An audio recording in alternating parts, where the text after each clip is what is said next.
যত দিন যাবে আপনার ছাদ বাগানে থাকা আমলকি গাছের অদৃশ্য রূপ কিন্তু ফুটে উঠবে আপনার সামনে। ডাল ভর্তি ফুল, যেটা হয়তো আপনি কখনো আগে দেখেননি। বিশেষ করে নতুন ছাদ বাগানিরা এই ডাল ভর্তি ফুল প্রত্যেকটি ছাদ বাগানির কাছে একটা অনন্য মাত্রা নিয়ে আসে ছাদ বাগান তৈরি করার জন্য। Hello friends, welcome to my channel. দেশ এবং দেশের বাইরে থেকে যারা আজকে আমার ভিডিওটি কন্টিনিউ করেছেন, প্রত্যেককেই gardener tips with Kamal YouTube চ্যানেলে স্বাগতম। ছাদ বাগানে আজকের ভিডিওর আলোচনার বিষয়বস্তু হলো আমলকি গাছের গাছ ভর্তি ফুল আসার আগে আপনাকে কি পরিচর্যা করতে হবে, অথবা গাছ ভর্তি ফুল এসে গেলে আপনাকে কি পরিচর্যা করতে হবে, যে পরিচর্যার মাধ্যমে গাছ ভর্তি ফুল থেকে গাছ ভর্তি ফল দেখা যাবে। তো আসুন সম্পূর্ণ ভিডিওটি দেখতে থাকুন। অনেক চমকপ্রদাহ তথ্য থাকছে, অনেক তথ্য দিয়ে আপনাকে উপকার করতে পারবো, তাই ভিডিওটি না স্কিপ করে কন্টিনিউ করুন।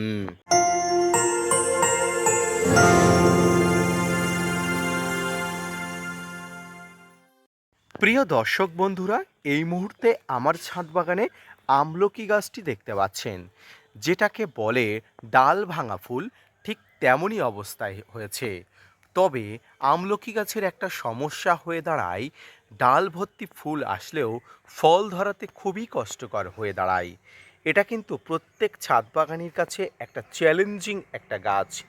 তবে কিছু পরিচর্যা করলে কিছু পরিমাণ ভরসা জেগে ওঠে। প্রথম কথা হলো, আমলকি গাছের ফুল আসার পরবর্তী সময়ে আপনাকে কতগুলো বিশেষ পরিচর্যা করতে হয়। এই পরিচর্যার মধ্যে অন্যতম পরিচর্যা হলো গাছের গোড়াতে জল ঠিকঠাক ব্যবহার, ফাঙ্গাসের যথাযথ আক্রমণকে প্রতিহত করা, কীটপতঙ্গের নাশক প্রয়োজন হলে দেওয়া, মাইক্রোনিউট্রিয়েন্ট বা অনুখাদ্য অনিবার্যভাবে প্রয়োগ করা, এবং টবের মাটিতে যাতে কোনো প্রকার জল জমে না থাকে সেদিকটা দেখা। সর্বশেষ যে দিকটা আপনাকে দেখতে হবে সেটা হলো ভালো মানের একটি মাইক্রোনিউট্রিয়েন্ট বা অনুখাদ্য আপনাকে স্প্রে করতে হবে। সম্মানীয় দর্শক, এই মুহূর্তে আপনার ছাদ বাগানে যদি আমলকি গাছের মুকুল এসে থাকে, তাহলে আপনাকে কিন্তু এইগুলো কিন্তু করতে হবে। তো আসুন এবার একটা একটা করে ব্যাখ্যা করি। আমলকি গাছের মুকুল আসে সাধারণত গ্রীষ্মের শুরুতেই, ফেব্রুয়ারি মাসের শেষ এবং মার্চ মাসের শুরু থেকেই আমলকি গাছের ডাল ভাঙা ফুল আসা শুরু হয়, যদি গাছটি সঠিক জাতের বা সঠিক গোত্রের হয়ে থাকে। গাছ ভর্তি ফুল আসার আগেই আপনাকে, গাছ যখন শীত ঘুমে থাকে, যেটা নভেম্বর, ডিসেম্বর, জানুয়ারি মাস, সেই সময় গাছে একবার ভারী মিশ্র খাবার দেওয়া উচিত। সেই ভারী মিশ্র খাবার খেয়ে গাছ নিজের মধ্যে শক্তি সামর্থ্য জমিয়ে রাখে এবং গ্রীষ্মের শুরুতেই আপনার ছাদ বাগানে আমলকি গাছের প্রচুর পরিমাণ মুকুল আনো শুরু করে। গাছে যখন মুকুল আসা শুরু হয়, প্রথম যে জিনিসটা স্প্রে করতে হয় একটা ভালো মানের পিজিআর অর্থাৎ প্লান্ট গ্রোথ রেগুলেটর। আপনার হাতের কাছে থাকা যে কোনো প্লান্ট গ্রোথ রেগুলেটর স্প্রে করবেন। এই প্লান্ট গ্রোথ রেগুলেটর স্প্রে করলে কী হবে, গাছ ভর্তি ফুল একসঙ্গে একই সঙ্গে কিন্তু চলে আসবে। বিভিন্ন ধরনের পিজিআর আছে, আমি যে কোনো নাম মেনশান করছি না।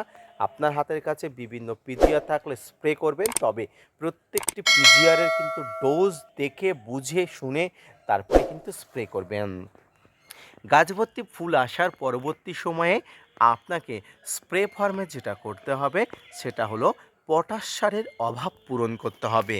পটাশ যে কোনো গাছের শক্তি সামর্থ্য, যে কোনো গাছের হৃষ্টপুষ্টতা, যে কোনো গাছের প্রচুর পরিমাণ রুক্ষ দশাকে দূর করার জন্য অত্যন্ত গুরুত্বপূর্ণ ভূমিকা নেয়। তাই এই ভূমিকাকে আরও বেশি সক্রিয় করার জন্য পটাশ সার ব্যবহার করতে হবে। আর এর মধ্যে অন্যতম হলো 0050, যেটাকে আমরা সালফেট অফ পটাশ নামে চিনি।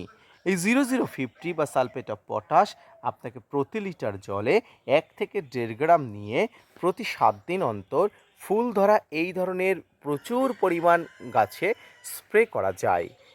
এই পটাশ সার আপনি স্প্রে করার পাশাপাশি গাছের গোড়াতেও পটাশ সার দিতে হবে। আর এই পটাশের মধ্যে অন্যতম হলো MOP, মিউরেটেড অফ পটাশ, যেটাকে আমরা লাল পটাশ নামে চিনি। এটা কিন্তু দিতে হবে গাছের গোড়াতে, অর্থাৎ পটাশ সারের কিন্তু কমতি রাখলে চলবে না। সঙ্গে আপনাকে যেটা ব্যবহার করতে হবে সেটা হলো SSP, অর্থাৎ সালফেট অফ পটাশ। এই সালফেট অফ পটাশ ক্ষমা করবেন, SSP, অর্থাৎ আপনাকে অবশ্যই যেটা ব্যবহার করতে হবে সেটা হচ্ছে single super phosphate. Single super phosphate যদিও গাছে স্প্রে করা যায় না, এটি গাছের গোড়াতে অল্প করে ছড়িয়ে দিলেই হয়। সিঙ্গেল সুপার ফসফেট টবের মাটিকে মাটির গভীরে শিকড়কে যেতে এবং খাবার তুলে আনতে সহায়তা করে, তাই SSP আপনাকে ব্যবহার করতে হবে। প্রিয় দর্শক, এই মুহূর্তে গাছে কোনো প্রকার নাইট্রোজেন ঘটিত খাবার মনের ভুলেও দেবেন না। মনে রাখবেন, পটাশ এবং ফসফেট ঘটিত খাবার ছাড়া এখানে কোনো প্রকার খাবার কিন্তু চলবে না। তবে এখানে কিন্তু যে দুটি জিনিস আপনাকে কন্টিনিউয়াসলি দিতে হবে সেটা হলো ফাঙ্গিসাইড, তবে ফুল ফুটে যাওয়ার পরবর্তী সময়ে কিন্তু দেওয়া চলবে না। এই মুহূর্তে আপনার ছাদ বাগানে ফাঙ্গিসাইডের অত্যন্ত জরুরি আছে। ফাঙ্গিসাইড ব্যবহার করবেন, আজই ব্যবহার করবেন।